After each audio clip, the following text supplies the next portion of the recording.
Let's look at a few notes now on the Topspin. We did a pretty detailed look at this in the studio quite a few months back. So now we'll get just a little bit closer view, hopefully a little better volume here at home, and incorporate some of the things we've been talking about and trying to make sure that you're not getting the body square.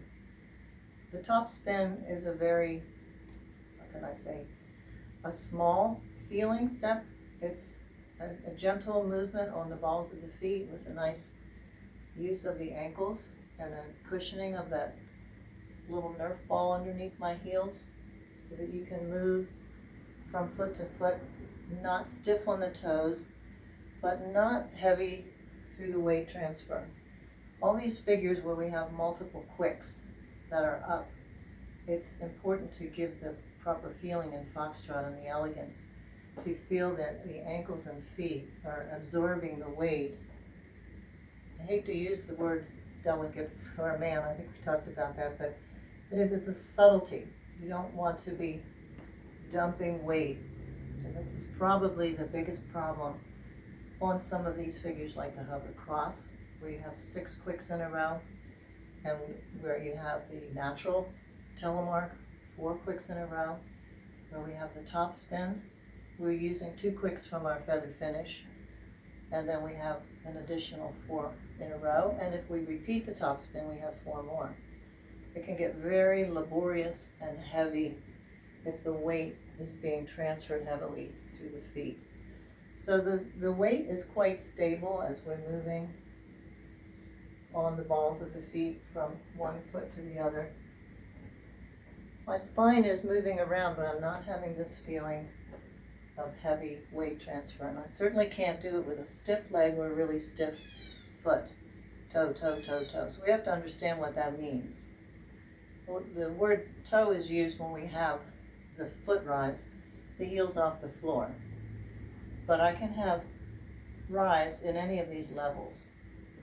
Right? There's a long way to go in between having my heels on the floor and working through the rise. So this is a technicality in the terminology. We use ball and tango to indicate that we don't have that foot rise. But we're not dancing on the toes ever. We're actually dancing on the platform that's made through the levers, which are the toes, and the metatarsal heads, the long bones in your foot. So you're balancing on that platform and using the toes as levers. And right here I'm just practicing, say putting a marshmallow underneath my heels and pressing the marshmallow down and releasing it up. The knee should be a little absorbent. And sometimes people get a little too kneesy. Happens to us sometimes too. Too much weight down into the leg, heavy into the knees, or the legs can be too straight. So we want an absorption in the knees, but there's a lot more feeling of the absorption that's happening through the ankle and the foot, like that. Now I think for you, Rich, we could try to get a little bit more foot rise and try to develop the muscles in the feet so you can get a little bit more. But always we want the feeling when weight goes onto the foot, even though it's still toe, and there is some breath, energy, or spring in the foot. It's never a stiff foot. It's also just as bad to have the foot flat all the time. So we've been talking about that sort of finesse that you want to feel on your weaves and all of your multiple quicks in a row. We'll be using a feather ending or a feather finish from any figure that has a feather finish to dance a Topspin. And I think the first time you asked me about the Topspin was when you saw something happen in a competition and you liked what it was. It was really a dodger. It's a wonderful way to get out of trouble. Change your direction in the room where you're going to swing the feather finish and you see that there's some other guy stuck right there. Or there's 3 couples in the corner where you intended to go. So you have to abort the feather finish in a way that's graceful. So we're going to look first the way it is in the chart, and then we'll also do it on the long wall. So I'm going to say that this would be a corner right here. If this was my short line of dance, and if I started my reverse turn, coming across the short wall, my feather finish would be taking me into the corner. Now if the room is small, I may not have room to finish the feather and do a checked reverse and weave, or maybe there's no room to dance a hover telemark or no room to dance a change of direction. So I'll choose the topspin. Or I may be planning to carry on, having room for a 3-step, and someone else is there. I'll hopefully have the integrity of my feather finish, and my partner and I at the moment are diagonal wall. That is your normal feather finish. And I see that I'm in trouble. So you can stay up. It's also permissible here for the heel to touch the floor. And this would be the same type of touch that we talked about in the weave, where you have the optional footwork of staying up or of letting the heel come down before you do the feather finish. I'm going to dance a feather finish. We're diagonal wall. I see we're in trouble. Now this is where I have to manage my weight very well. I have to put enough weight into my right foot and absorb it in my ankle that I can transfer my weight and my changing of alignment. I've got an 1/8 of a turn there to place my foot against the line of dance. And then to continue against the line of dance on the diagonal. This is where we get into trouble. We get a heavy drop and weight back through the feet. So just enough weight that I can adjust the alignment here. I'm underturning my body a little bit to keep my girl. Carrying on and dancing the feather. So if I was coming into the corner here, diagonal wall of the long wall or the short wall, going to a new line of dance, whatever it might be. And I'm coming out now, diagonal center of the new line of dance. So if I dance this on a short wall into the corner and I came out, diagonal center of the long line of dance in this case. So now I'm in the position to dance a reverse figure, diagonally center. So this could be a reverse turn, it could be a reverse wave, underturn, it could be an open telemark, whatever I might choose to do there. So I also might dance the topspin several times. It's more likely that may happen on the long line of dance. So I will use this now as my long line of dance, and I'm moving diagonal center to do a reverse turn. When I come out diagonal wall, there's a problem there. Another guy is confused and he stopped. If I dance that topspin, I'll be coming back against the line of dance. So what I'm going to do is stay up, again with that nice ankle action, and I'm going to repeat the topspin to come back where I started from. So let's say we've done the first 3 steps of the reverse turn. There's my feather, there's my topspin, I'm coming back again, and now hopefully I can continue. In that case I had a lot of quicks. There's my reverse turn, slow, quick, quick, slow. Now have slow, quick, quick of the feather, quick, quick, quick, quick of the topspin, and again, quick, quick, quick, quick, and out on slow. So that time I had 10 quicks. So notice a few times when you were practicing the topspin, in the middle somewhere you were putting a slow in, but there won't be any additional slows. There'll be a slow at the very end, because again, we finish all of our Foxtrot figures taking that final slow, which is also the slow of the next figure. I think I mentioned this last week, maybe the week before, that the WDSF has changed the way they've written this, but the Imperial is still in this format, which is the original format of the figures beginning on the quick, quick, slow. It still remains a really good training exercise and training approach. because you get a chance always to practice the lowering action and the movement into the neutral of the slow.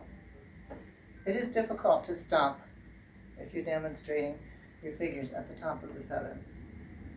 It can be done, but it's such a good practice because I've seen this happen so often that the control here is lost in coming out. So the practice of always completing the feather as written in the Imperial syllabus with the slow is really good. So I hope you can see the little divisions of turn. Again, many of the turns that we make have to be made through the foot with the body turning less. So when we're going into our top spin, you see again I have that position of my feather I have not squared up, and I don't want everything turning. I'm trying to keep my center to my girl and move her around. I should explain a little bit of what is happening to the lady to arrest her feather finish. Now, if I give her the indication here of swinging my way through, I cannot leave the top spin. She's already gone, her leg is already swung. Now, I have a girl perhaps that's not that well trained just yet. She may do that anyway, if she's fast, if she's not taking her time to press down through her heels and tracking her legs. She may take off, but I have to do the best I can as a man and try to catch her in the moment that she is moving her weight into the ball of her foot in the feather finish. Now, depending on how I dance my rise action here, that will affect her footwork. That's not of great importance to you right now. There are options also for the lady if the man presses his heel down or stays on the toes. But I hope I will stop her here where I can track this leg. As that eighth of a turn is made by the man, that should change the position of her thigh as she follows my turn. So my leg as man is right here. Then she steps back in line.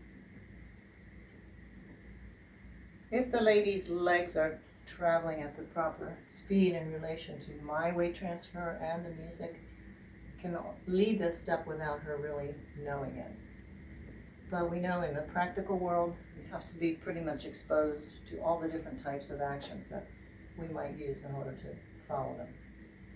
So yes, following is more than just following, it's more than anticipating or knowing the figures. It's being trained in the speed of the legs and the proper reaction to where the weight is placed and how the man is moving. So once again there, I'm hoping that I will catch the girl before she has a chance in the feather. I'm going to take off and release her leg. I will catch her here. There will be an adjustment and she'll come out with me. If I do 2 in a row, I hope my timing is the same. I will not swing through the feather finish in the same manner if I plan to do another top spin. I will check my movement. We had that feeling very much on the hover cross. We check the movement and then come out into the feather. So we're dancing the top spin. Whoops, I see trouble. I will check my movement. I'm going to do it again. I'll check my movement and come out. Cannot check if my weight is being transferred in a heavy manner.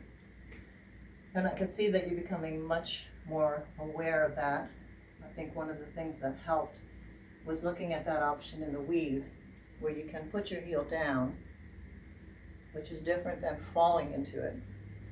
When you put the heel down and you have that sense of just kissing the floor before you go into the feather.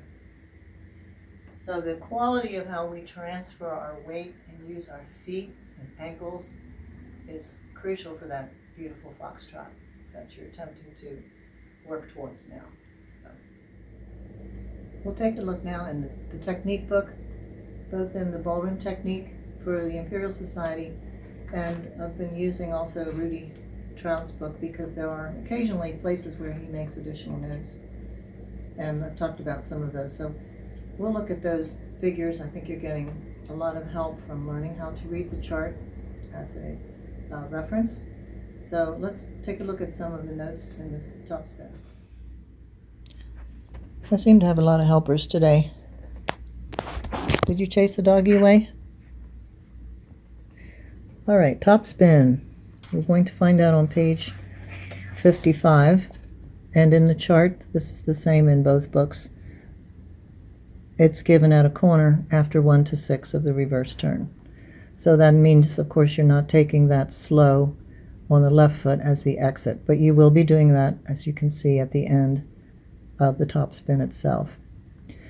We didn't talk about the sway. It's normal. That is, there's no sway when you're doing the Topspin itself, those two quicks changing direction, but you see right, right, straight. That is your feather finish.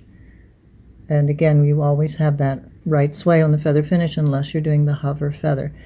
Also notice that you have the 4 quicks in a row, and you've done 1 to 6 of a reverse turn, so you have 2 quicks preceding that.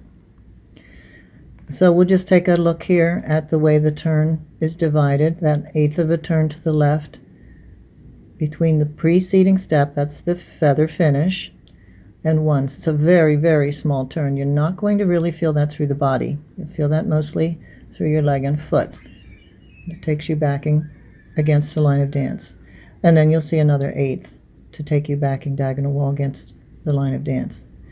So we have to be careful, in addition to the weight being too heavy in the feet, that there can be too much rotation through the upper body and the shoulders. Sorry about the door. I think Jean's going in and out. Again, looking at up, up, up, there are many levels of up. So just use the foot in a nice, soft, cushioning way, keeping the weight out of the heels. There is a note